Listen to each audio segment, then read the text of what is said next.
First contact. The bridge of the UES Titan hummed with activity, holographic displays casting a blue glow across the faces of the crew. Captain Maya Rodriguez stood at the command station, her dark eyes fixed on the main view screen where an unidentified object hung motionless against the backdrop of stars. The Titan, Earth's most advanced battleship, had been patrolling the outer reaches of the solar system when long-range sensors detected the anomaly. Analysis, Commander Chen. Rodriguez's voice was steady, betraying none of the tension that gripped her chest. Science Officer Chen studied his console, brow furrowed. Definitely artificial, Captain. Approximately 3 kilometers in length. Material composition unknown. Our scans can't penetrate its outer hull. No detectable power emissions.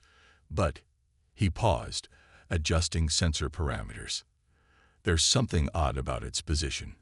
It's holding completely stationary relative to solar orbit. That's not natural. Rodriguez nodded. Humanity had ventured beyond Mars, established outposts on Europa and Titan, but had never encountered evidence of extraterrestrial intelligence. Until now. Tactical assessment. Lieutenant Okafor. If it's a vessel, it's unlike anything in our database. Tactical Officer Okafor's fingers danced across her console. No visible weapons systems, but that means nothing if their technology is sufficiently advanced. The Titan's combat systems are fully operational, but I recommend maintaining our distance until we know more. Agreed. Rodriguez tapped her command interface. All stations, yellow alert. Communications, broadcast first contact protocol messages on all frequencies. Let's see if anyone's home. For 3 hours, the Titan maintained position 200,000 kilometers from the alien object, transmitting peaceful greetings in every conceivable format. Mathematical sequences, visual representations, basic linguistic patterns developed by xenolinguists for theoretical first contact scenarios. The object remained silent, motionless. Then, without warning, it began to glow. Energy spike. Chen called out, his voice rising. Massive power signature activating throughout the structure. Rodriguez was halfway through ordering shields to maximum when a beam of blue-white light shot from the object, striking the Titan. But instead of the expected impact, the beam simply held, connecting the two vessels like an umbilical cord. Status. Rodriguez demanded. Shields unaffected. Okafor reported, sounding confused. The beam isn't a weapon. It's transmitting data directly into our systems. The main view screen flickered, and where the alien object had been, a figure appeared. Humanoid in basic shape, but clearly not human. Its skin was iridescent, shifting between shades of blue and green. 4 eyes arranged in a diamond pattern regarded them with unsettling intelligence. Greetings, vessel of Earth, the figure spoke, its mouth movements not quite matching the perfect English that emerged.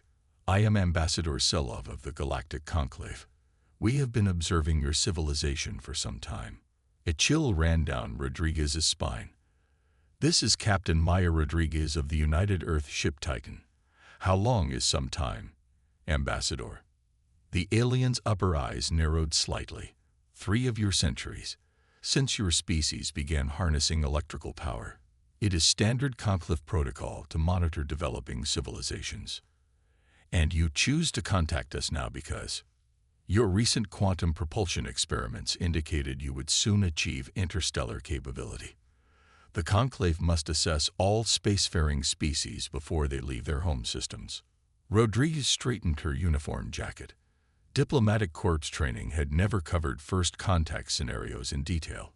Humanity had been searching for extraterrestrial intelligence for so long without success that protocols were largely theoretical.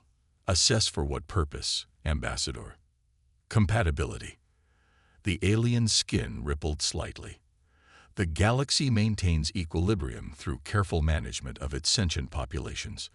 The Conclave, representing 37 advanced civilizations, oversees this balance. Over the next 48 hours, Ambassador Selov explained the structure of the Conclave. a coalition of species that had achieved interstellar travel and now governed much of the Milky Way. They maintained order, mediated disputes between member species, and carefully monitored developing civilizations. Some were eventually invited to join. Others were guided toward specific developmental paths. A few were contained within their home systems. Rodriguez and her senior staff were invited aboard the conclave vessel, the Harmonious Discourse, for face-to-face diplomatic discussions. Under heavy security, they traversed a docking tube to find themselves in surroundings that defied human architectural understanding. Curved surfaces that seemed to flow like liquid while remaining solid, gravity that shifted subtly as they moved through corridors. The diplomatic chambers held representatives from 5 conclave species, each more alien than the last. Besides Silov's aquatic-looking people, the Nelvarans, stood insectoid beings with complex exoskeletons, floating gas bags with tentacular appendages, humanoids with metallic skin, and creatures that seemed to phase in and out of visible reality. "We wish to understand humanity better," Selov explained, gesturing to a circular table where data terminals awaited. "These will interface with your neural patterns to facilitate enhanced communication." Lieutenant Commander Okafor leaned close to Rodriguez. "Captain, I strongly advise against neural interfacing with unknown technology." Rodriguez nodded slightly. "We appreciate the offer, Ambassador, but we'll communicate verbally for now. Trust requires time." The first hint of tension entered Selov's voice. "As you wish, though it will limit the efficiency of our exchange." Over 3 days of discussions, Rodriguez and her team presented human history, culture, governance, and scientific advancement. The conclave representatives remained impassive, asking occasional questions that focused predominantly on military capability, conflict resolution, and resource management. On the 4th day, as Rodriguez began a presentation on Earth's sustainable development initiatives, she was interrupted by a question from the insectoid representative. "Ambassador Clixta, your species has engaged in 37 global-scale conflicts in your recorded history. The most recent employed atomic weapons. How do you justify your claim to be peaceful?" Rodriguez paused. "We don't hide our violent past, Ambassador. But humanity learns from its mistakes. It's been 70 years since our last major international conflict. Yet your ship, this Titan, carries enough firepower to render a small moon uninhabitable," observed the metallic-skinned delegate. "Defensive capabilities," Rodriguez replied carefully. "The universe is unknown territory. We prepare for possibilities, including conflict with other intelligent species," pressed Selov, "including any threat to Earth and her colonies, which until 4 days ago, we had no concrete evidence existed." A subtle change came over the chamber. The delegates exchanged glances, and Rodriguez felt the mood shift. "Captain Rodriguez," Selov said finally, "your species exhibits concerning patterns: high aggression, rapid technological advancement, exceptional adaptability, and most troublingly, a capacity for what you call innovative thinking during crisis situations. You make our strengths sound like flaws," Rodriguez said, tension creeping into her voice. "They are dangerous qualities in a spacefaring civilization," the gaseous delegate burbled. "Unpredictable species rarely integrate successfully into the galactic community." Rodriguez stood straighter. "Are you suggesting humanity isn't welcome among the stars?" A long silence followed before Selov responded. "The conclave must deliberate on humanity's status. There are several classification options for species at your development stage." "What options?" Rodriguez pressed. "Probationary membership, restricted development with oversight, quarantine to home system," or Selov paused, all 4 eyes blinking in sequence. "Extinction protocol." The words hung in the air like a death sentence. "Extinction protocol," Rodriguez repeated carefully.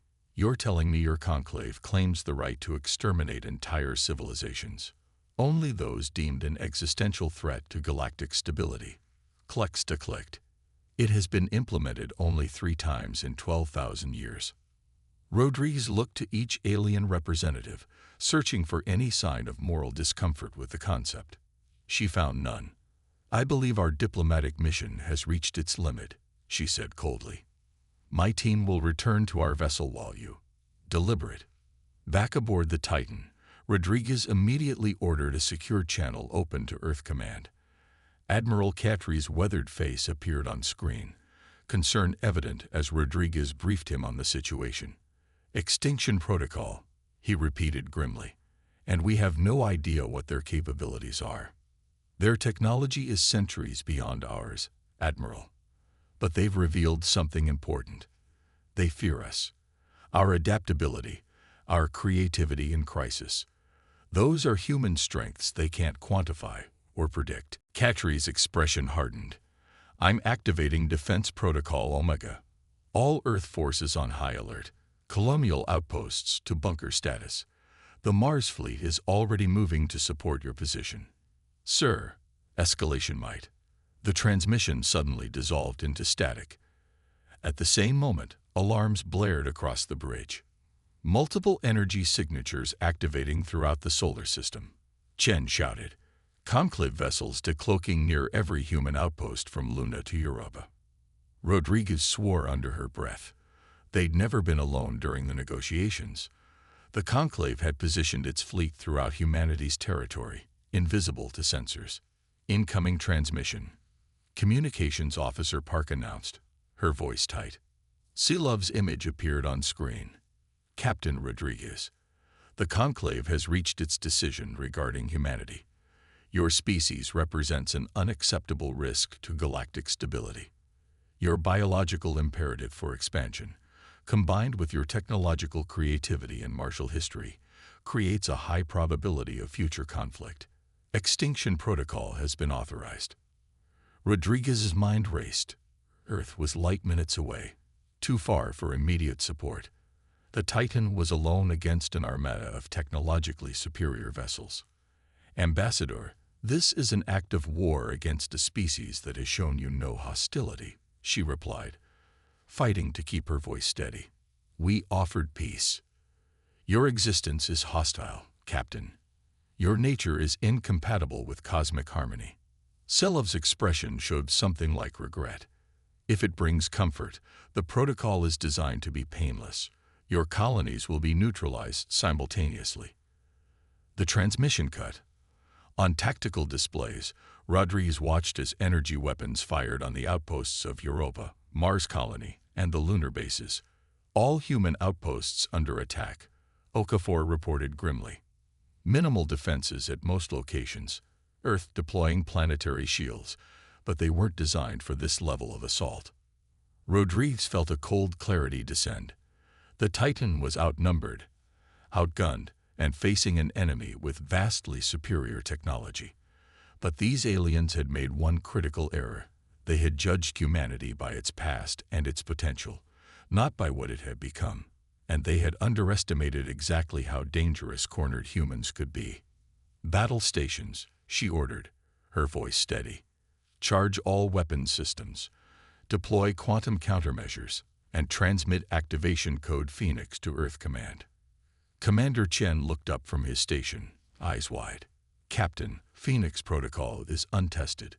"So were we, Commander," Rodriguez replied, settling into her command chair as the Conclave fleet turned its attention to the Titan.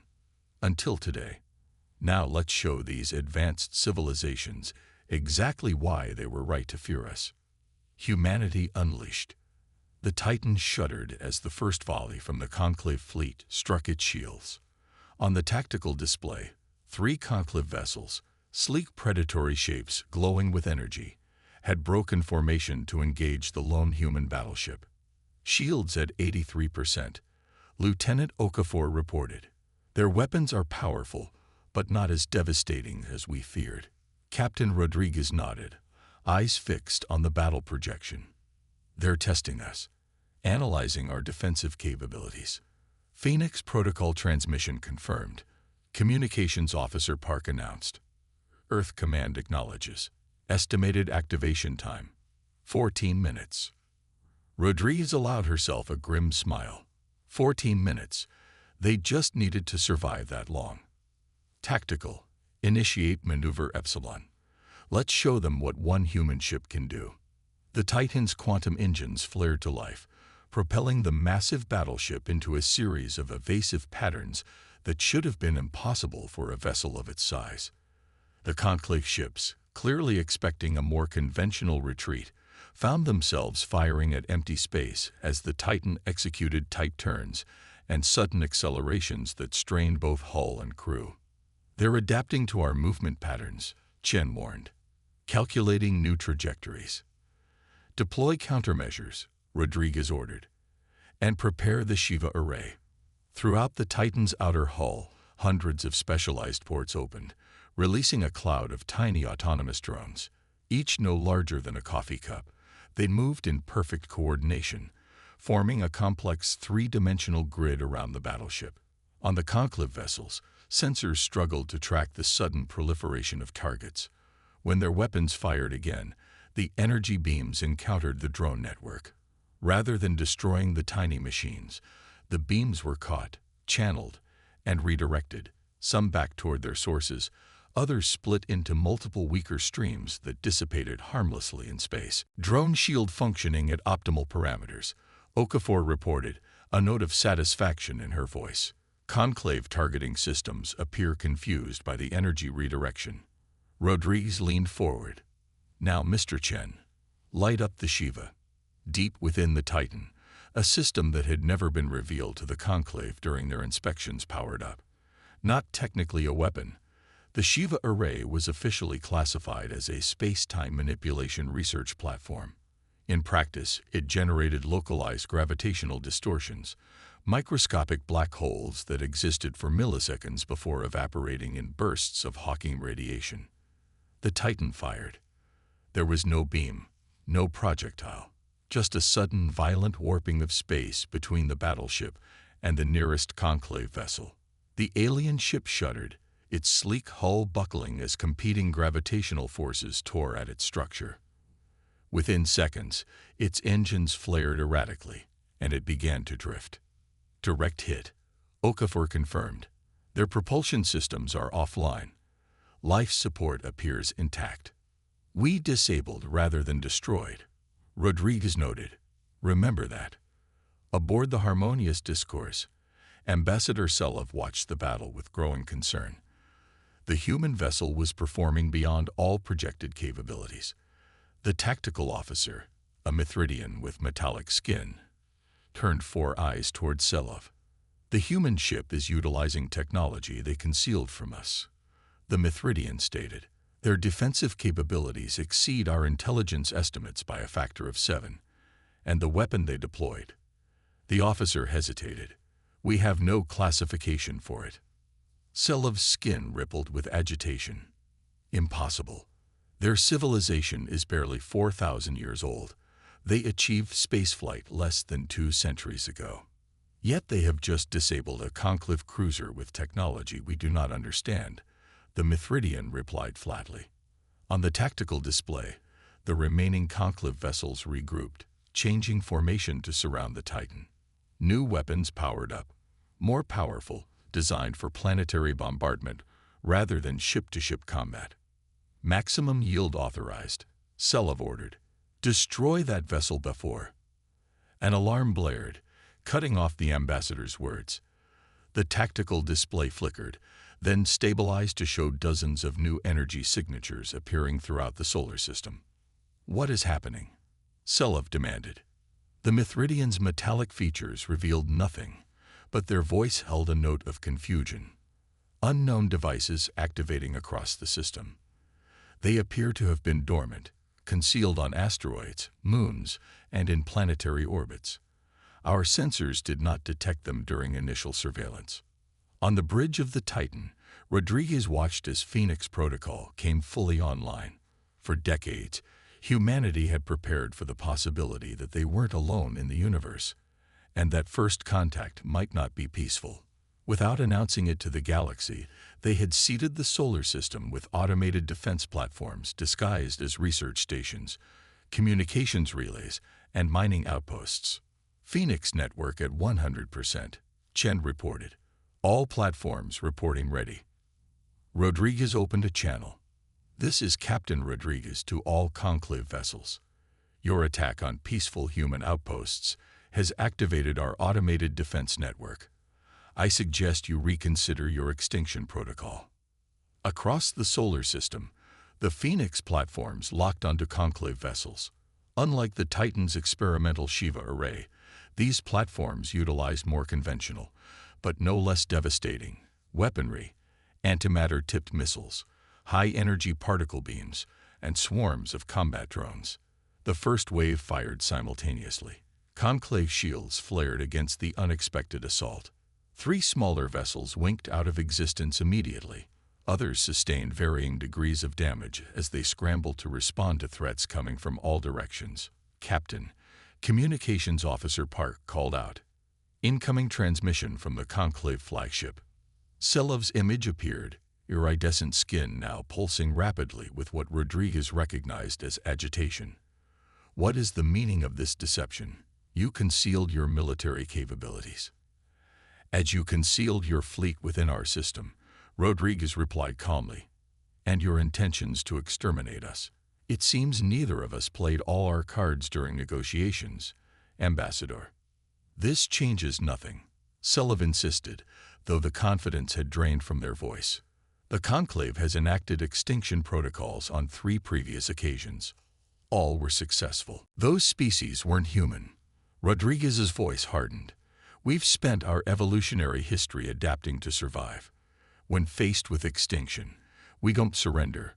We innovate.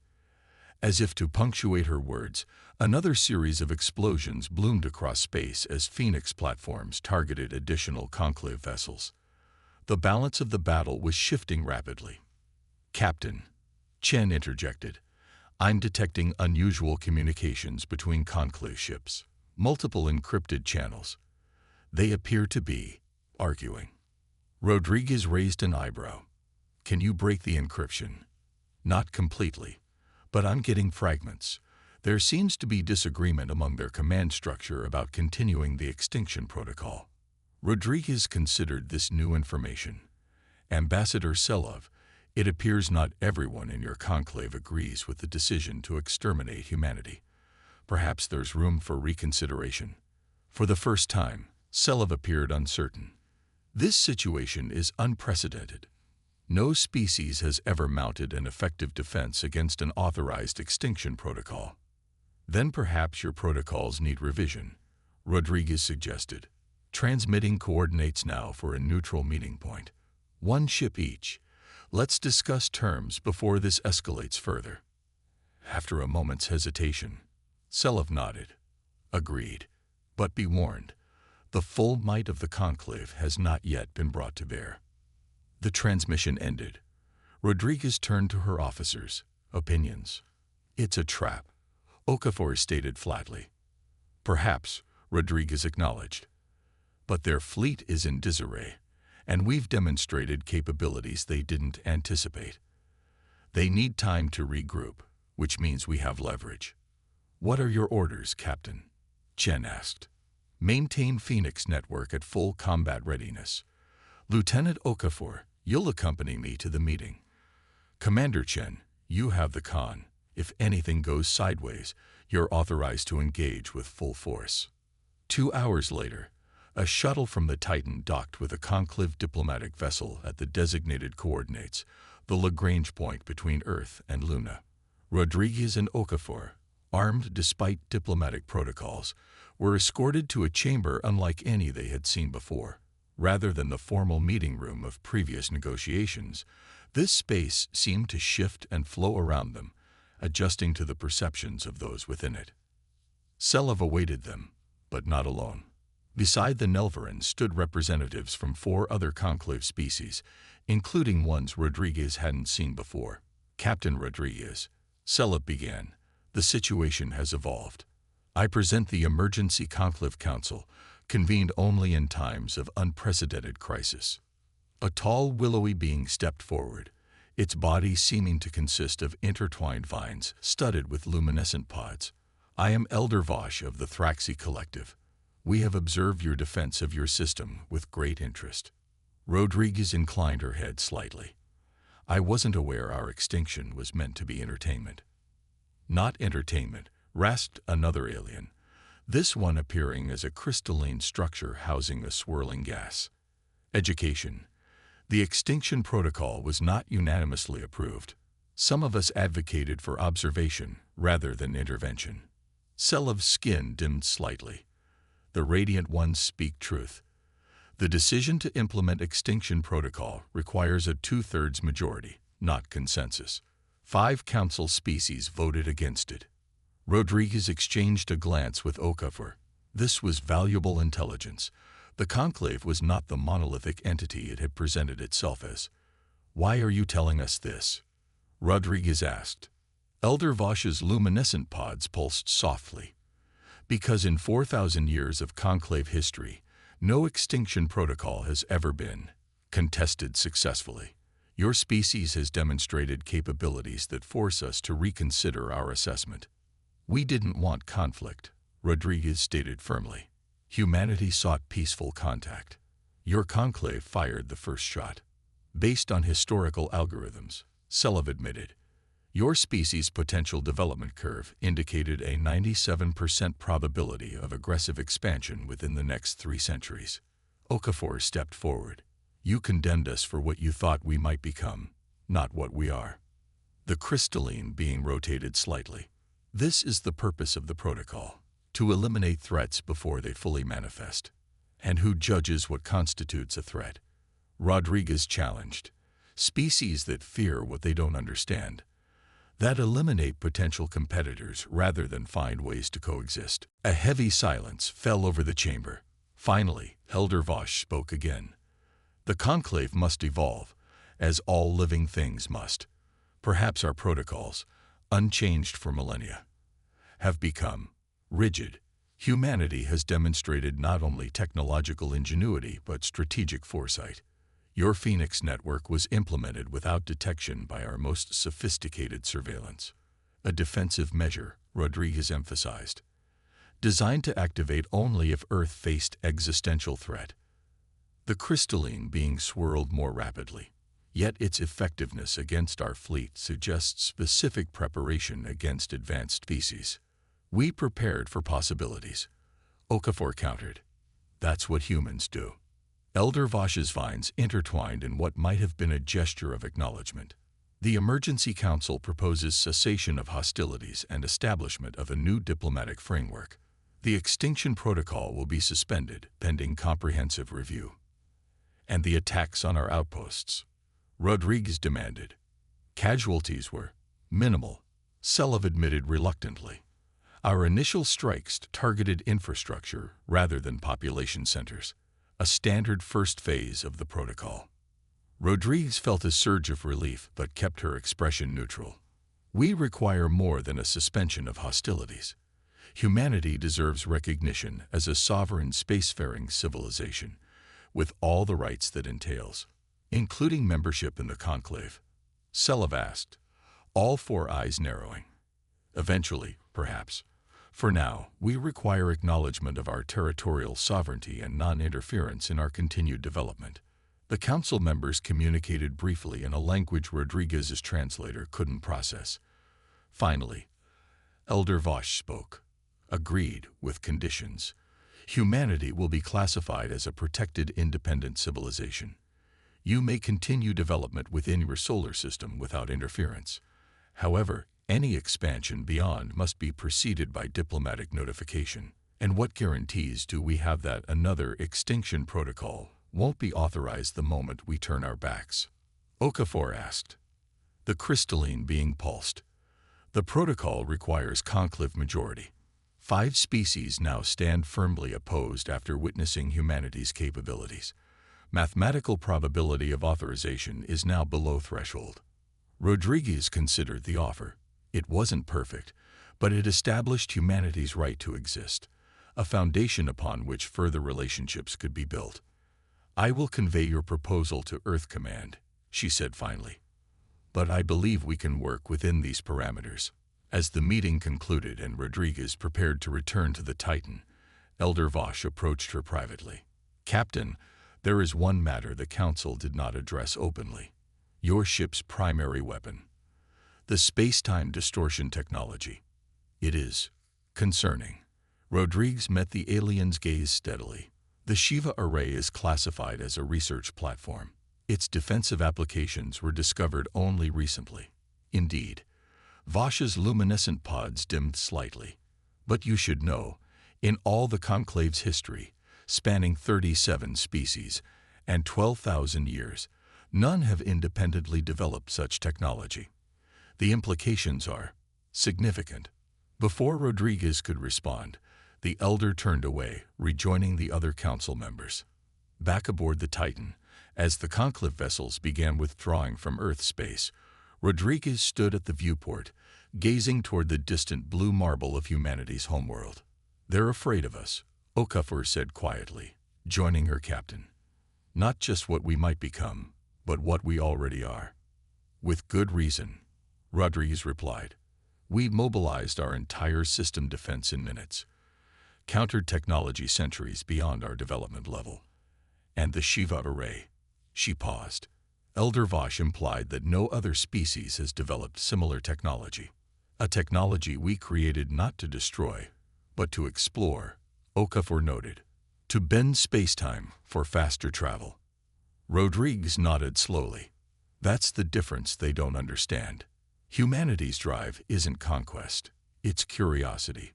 We don't want to rule the galaxy. We just want to see what's out there." She turned from the viewport, determination settling over her features. "And now we know what's out there is both wondrous and dangerous. The Conclave has existed for 12,000 years, maintaining their version of order through fear and stagnation." "And humanity?" Okafor asked. Rodriguez smiled slightly. "We've just taken our first real step into a larger universe. Today they try to exterminate us. Tomorrow, perhaps we'll teach them a better way." As the Titan set course for Earth, communication channels across the solar system buzzed with the news. Humanity had faced its first extraterrestrial threat, and not only survived but established itself as a force to be reckoned with. The Phoenix had risen, and the galaxy would never be the same.